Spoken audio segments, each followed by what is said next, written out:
असं आहे की भारताचे माजी पंतप्रधान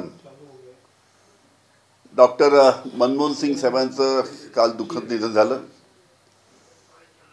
सर्व जगाला माहीत आहे की पंतप्रधान असताना त्यांनी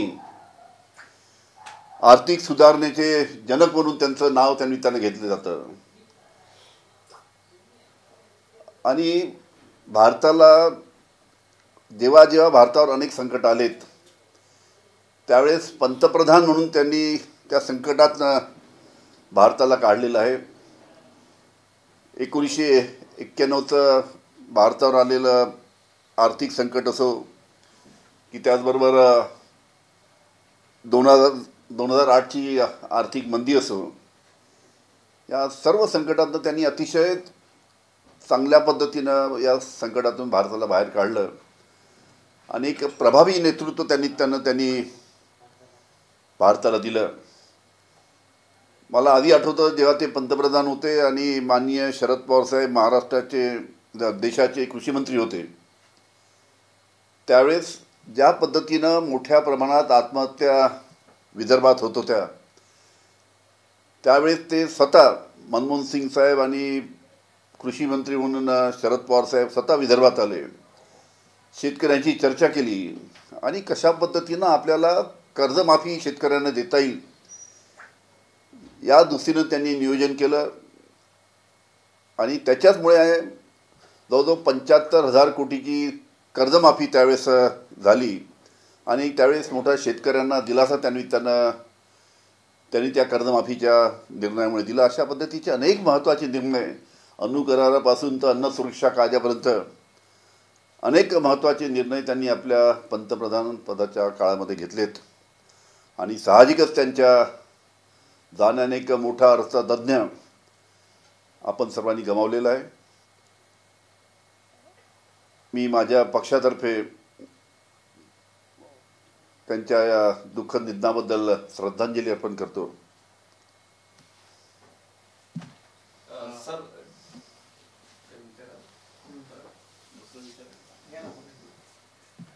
बीडमध्ये ज्याप्रमाणे हल्ल्याची घटना घडली त्याचप्रमाणे उरण आणि धाराशिवमध्ये सुद्धा अशा प्रकारच्या घटना घडताना दिसते. कुठेतरी हल्ल्याचं प्रमाण जे आहे. एक मिनिट, मी कागद आणू का माझा? एक मिनिट.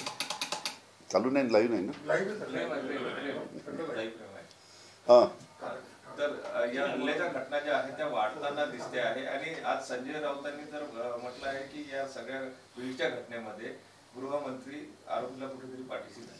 कसं आहे, बीडची घटना असो, बीडच्या घटनेमध्ये जो कोणी दोषी असेल, ज्या पद्धतीनं त्या सरपंचाची हत्या करण्यात आली, अमानुष पद्धतीनं त्याला मारून त्याची हत्या केली, जो कोणी दोषी असेल त्याच्यावर लवकरात लवकर कारवाई झाली पाहिजे बीडच्या बाबतीत. आणि परभणीच्या बाबतीतसुद्धा ज्या पद्धतीने एक आंबेडकरी कार्यकर्ता, सुशिक्षित कार्यकर्ता, त्याला पोलीस कोठडीमध्ये ज्या पद्धतीनं अमानुष पद्धतीनं मारून त्याचीसुद्धा हत्या करण्यात आली. मला अतिशय दुःख आहे की या विधानसभेच्या या नागपूरच्या अधिवेशनामध्ये राज्य शासनाच्या माध्यमातून सांगण्यात आलं की सोमनाथ सूर्यवंशीवर कोणत्या पद्धतीनं पोलिसांनी तिथे त्याला मारहाण केली नाही. पण जे काही रिपोर्ट संपून येत आहेत, मेडिकल रिपोर्ट संपून येत आहेत, त्यामुळे सहज दिसतं ते की याच्यामध्ये त्याला मारहाण केल्यामुळेच त्याचा तो मृत्युमुखी पडलेला आहे. त्याच्यामुळे याच्या बाबतीतसुद्धा मोठ्या प्रमाणात लोकांची अतिशय तीव्र भावना आहेत. अनेक ठिकाणी याचे मोर्चे निघाले. कालच आमच्या काटोलमध्ये सुद्धा एक मोठा जवळजवळ 4-5 हजार लोकांचा सुद्धा मोर्चा निघाला. त्यामुळे अशा पद्धतीने घटना होत आहेत. कल्याण असो, बीड असो, परभणी असो, सातत्याने या घटना घडत आहेत. पोलिसांवरचा वचक राहिला की नाही अशा पद्धतीचा प्रश्न त्यानिमित्तानं निर्माण झालेला आहे. त्याच्यामुळे अशा घटना घडू नये आणि ज्या काही घटना घडल्या तर जो कोणी दोषी असेल त्याच्यावर कारवाई झाली पाहिजे. आणि त्या पद्धतीनं राज्य शासनाने आणि गृहमंत्र्यांनी पुढील आपले पावलं उचलली पाहिजे. सर, तुम्ही गृहमंत्री राहिलेले आहे. संजय राऊतांनी आरोप केला आहे की गृहमंत्री या बीडच्या प्रकरणातील आरोपीला वाचवण्याचा प्रयत्न करते, असं होऊ शकतं काय? आता ज्या काही तिथल्या गोष्टी, तिथले जे आमदार आहेत, संदीप क्षीरसागर किंवा दुसरे जे आमदार आहेत धस त्या जिल्ह्यातले, सातत्याने त्यांना जास्ती तिथली माहिती आहे, त्यांनी सातत्याने ते प्रश्न मांडतायत त्याच्यामुळे राज्य शासनाने याच्या बाबतीत पावलं उचलली पाहिजे. लोकांची एकच भावना दिसते की जो कोणी दोषी असेल त्याच्यावर कारवाई झाली पाहिजे. शेतकऱ्यांचा माल आता बाजारामध्ये विक्रीसाठी यायला सुरुवात झाली आहे. कुठेतरी तुरीचे दर जे आहे ते प्रति क्विंटलवरती 2000 रुपयांनी घसरला गेलेले आहे. असं आहे की सुरुवातीला सोयाबीनपासून सुरुवात झाली. सोयाबीन शेतकऱ्यांनी बाजारात आणल्यानंतर सोयाबीनचे भाव 3200 सुरुवात झाली, 3200. आणि सातत्याने शेतकरी त्यामुळे अडचणीत आला. सोयाबीन जात नाही, त्यानंतर कापूस बाजारात आला, कापसाला सुद्धा आज भाव नाही आहे. आता तुरीच्या बाबतीत सुद्धा अशाच पद्धतीची परिस्थिती आहे. तुरीचे सुद्धा भाव अतिशय खालती आलेले आहेत. त्याच्यामुळे पहिलेच शेतकरी अतिशय आर्थिक अडचणीत आहे. आणि अशा वेळेस त्याच्या सोयाबीनला भाव नसेल, त्याच्या कापसाला भाव नसेल, त्याच्या तुरीला भाव नसेल, त्याच्या कांद्याला भाव नसेल, त्याच्या धानाला भाव नसेल, तर त्याच्यामुळे एक प्रकारची तीव्र भावना महाराष्ट्रातील शेतकऱ्यांमध्ये आहे. त्यामुळे राज्य शासनाने याच्या बाबतीत पावलं उचलली पाहिजे. आणि पावलं उचलून शेतकऱ्याच्या शेतमालाला कशा पद्धतीनं चांगला भाव मिळेल या बाबतीत शासनाने निर्णय घेतले पाहिजे. त्याचबरोबर संत्रा आणि मोसंबीची सुद्धा गेल्या 2-3 वर्षापासून अतिशय त्याला कमी दर मिळत आहेत. त्या बाबतीत सुद्धा राज्य शासनाने लक्ष घातलं पाहिजे. आणि सर्वात महत्त्वाची गोष्ट म्हणजे की विधानसभेच्या निवडणुकीच्या काळामध्ये भारतीय जनता पार्टीच्या नेत्यांनी आश्वासन दिलं होतं की आम्ही शेतकऱ्यांना कर्जमाफी देऊ. महाराष्ट्रातील शेतकरी राज्य शासन केव्हा कर्जमाफी देते याची आतुरतेने वाट पाहत आहे. लवकरात लवकर राज्य शासनाने शेतकऱ्यांना कर्जमाफी जर दिली तर एक मदतीचा हात त्या निमित्तानं शेतकऱ्यांना मिळेल. आणि त्या पद्धतीनं राज्य शासनाने लवकरात लवकर निर्णय घेण्याची आवश्यकता आहे. संत्र्याचे भाव मागील वर्षीच्या तुलनेत खूप पडलेले आहे, म्हणजे कुठेतरी 25,000 आले, जे 35-40 पर्यंत. खरी गोष्ट आहे ना. कारण की कसं आहे की आपल्या संत्र्याला बांगलादेशमध्ये चांगलं मार्केट आहे. जेवढा बांगलादेशमध्ये आपला संत्रा जास्तीत जास्त जाईल तेवढे शेतकऱ्यांना संत्रा आणि मोसंबीचे चांगले भाव मिळतात. पण ज्या पद्धतीनं बांगलादेशला संत्रा पाठवत असताना निर्यात कर जो लागतो तो निर्यात करामध्ये प्रचंड वाढ झाली आहे. तो निर्यात कर 3 वर्षापूर्वी 18 रुपये एका किलोला लागत होता, तो आता 108 रुपये एका किलोला लागतो. आता 108 रुपये जर एका किलोला संत्रा निर्यात करायला जर लागत असेल, मोसंबी निर्यात करायला लागत असेल, तर कशा पद्धतीनं आपला संत्रा आणि मोसंबी बांगलादेशला जाईल आणि कशा पद्धतीनं संत्रा आणि मोसंबीचे भाव शेतकऱ्यांना मिळतील हा मोठा प्रश्न आहे.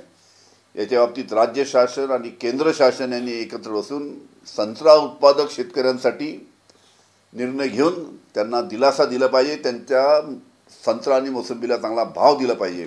नाहीतर मोठ्या प्रमाणात परत विदर्भामध्ये सोयाबीनच्या पायी, कापसाच्या पायी आणि त्याचबरोबर संत्रा मोसंबीच्या पायी आत्महत्या वाढल्याशिवाय राहणार नाही, अशा प्रकारची परिस्थिती आहे. स्थानिक स्वराज्य संस्था पालिकेच्या निवडणुकीमध्ये मुंबईमध्ये कुठेतरी आता ठाकरेगड जे आहे ते एकला चलोऱ्याची भूमिका घेताना दिसते. महाविकास आघाडी की काय भूमिका राहणार आहे पूर्ण महाराष्ट्र? कसं आहे की सध्या आता स्थानिक स्वराज्य संस्थेच्या निवडणुका सातत्याने लवकरात लवकर लागाव्या. नगरपालिकेला निवडून आलेले प्रतिनिधी नाही आहे, महानगरपालिकेला निवडून आलेले प्रतिनिधी नाही आहे, जिल्हा परिषद पंचायत समितीला निवडून आलेले प्रतिनिधी नाही. आणि अशा पद्धतीनं लवकरात लवकर स्थानिक स्वराज्य संस्थेच्या जर निवडणुका लागल्या तर निवडून आलेले तिथं अध्यक्ष, उपाध्यक्ष, सभापती हे सर्व तिथे राहतील आणि चांगल्या पद्धतीनं लोकांच्या प्रश्नाकडे लक्ष देऊन काम करू शकतील. पण गेल्या 3-4 वर्षापासून निवडणुका नाही, त्यामुळे लवकरात लवकर निवडणुका लागाव्या अशी सर्व जनतेची इच्छा आहे. आणि त्याच्यामुळे राज्य शासनाने याच्या बाबतीत पावलं उचलून लवकरात लवकर निवडणुका लागल्या तर मग कशा पद्धतीनं पुढे सर्व पक्षाची कशी भूमिका राहील या बाबतीत काँग्रेस, राष्ट्रवादी आणि शिवसेना एकत्र बसून चर्चा करून निर्णय घेतील. आणि त्या पद्धतीने आम्ही या स्थानिक स्वराज्य संस्थेच्या निवडणुकीमध्ये पुढे जाऊ. थँक्यू.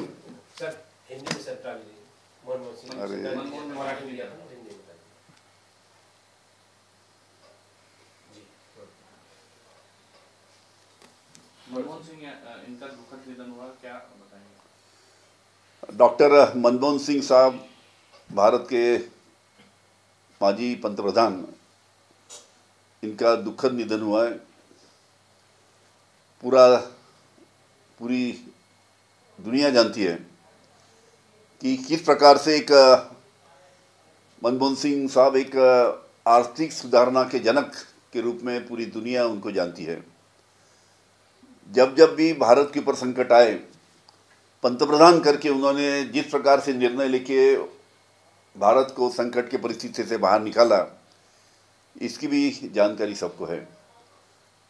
आप सभी को बताएं कि 1991 में जब आर्थिक संकट आया था, ऐसे परिस्थिति में उन्होंने भारत को बाहर निकाला और बहुत ही इम्पोर्टेंट ऐसे उन्होंने निर्णय लिए, चाहे वो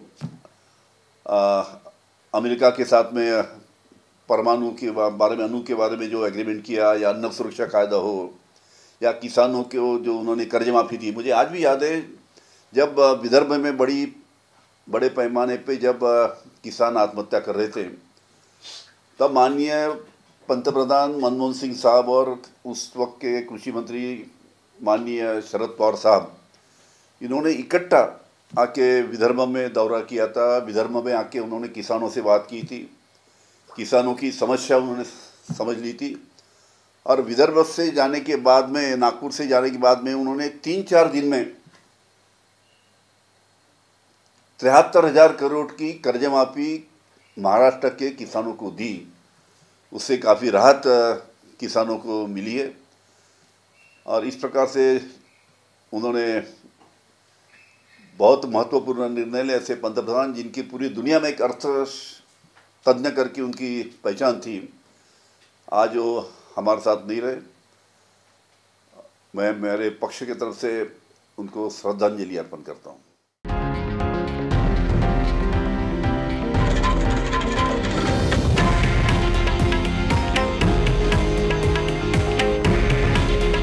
हे आहे देशातील नंबर 1 न्यूज नेटवर्क आणि आपण पाहत आहात TV9 मराठी।